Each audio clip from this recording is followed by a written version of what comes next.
Right, good morning, boys and girls.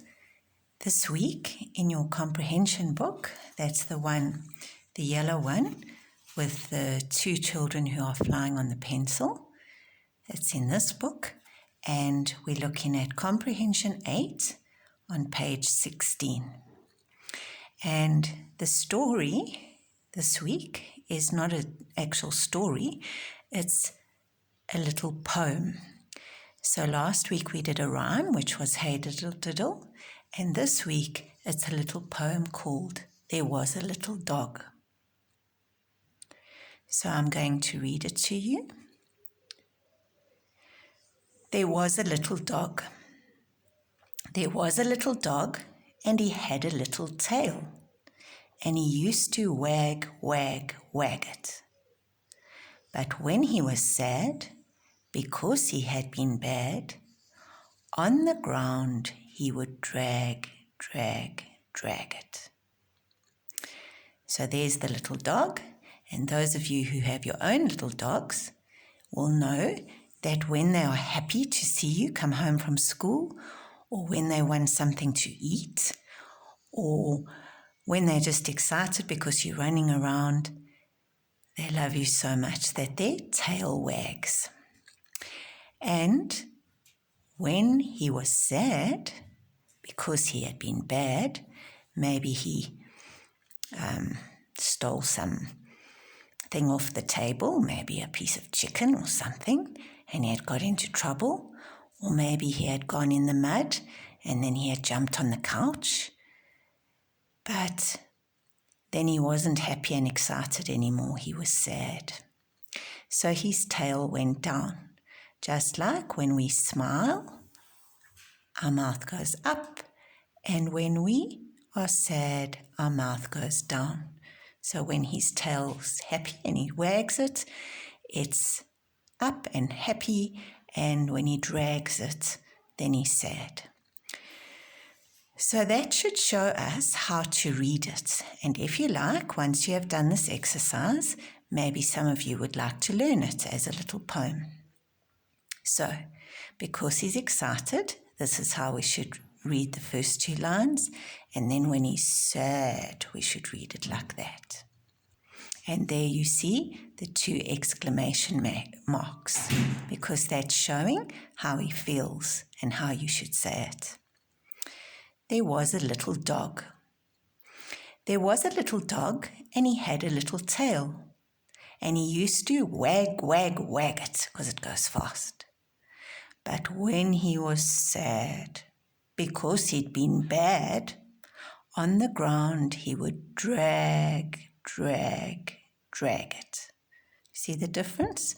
That's excited, wag, wag, wag, wag, wag, and drag, drag, drag. So now let's have a look at what you need to do. In these blocks, you need to draw 3 pictures.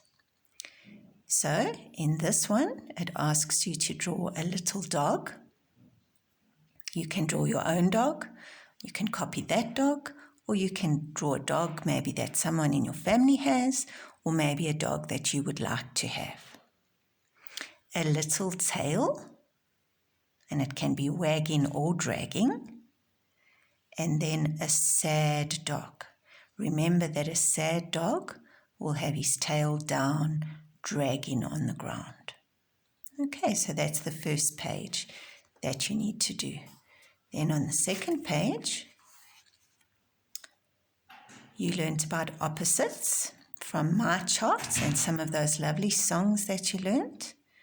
So now you need to find the opposites of these words, and I'm sure you're going to do it very quickly. Right? So big and I'm not even going to tell you. Happy and, good and, she and. So those are the opposites. Remember, an opposite is a word that's completely different to another word.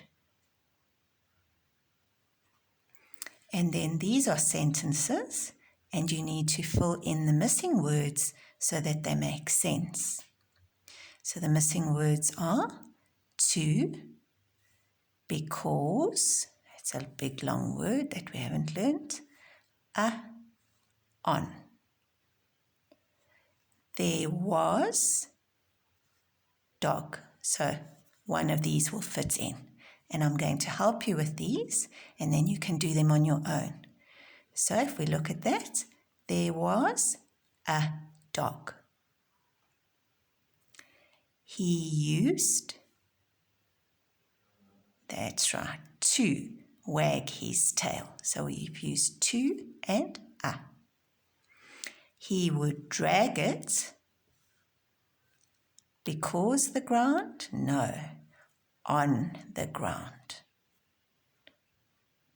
He was sad, and we've only got one left, so that helps us because he was bad. And this you need to fill in from the poem. The dog would what? Its tail when it was happy. What did we say he does? He wags it. So he would wag its tail when it was happy. The dog would drag its tail when it was sad. And the dog was sad when he was? We spoke about different ways. I said he maybe stole some chicken or he messed up the couch. But the poem just said when he was bad. So you can just fill in bad there, or if you'd like, you can fill in another reason. Right, now you're going to go and turn to page 16 and 17 of your book, and you're going to complete this beautifully. If you have time, you can colour in your pictures that you draw on this side, as well as this little happy and sad dog that we've found out about.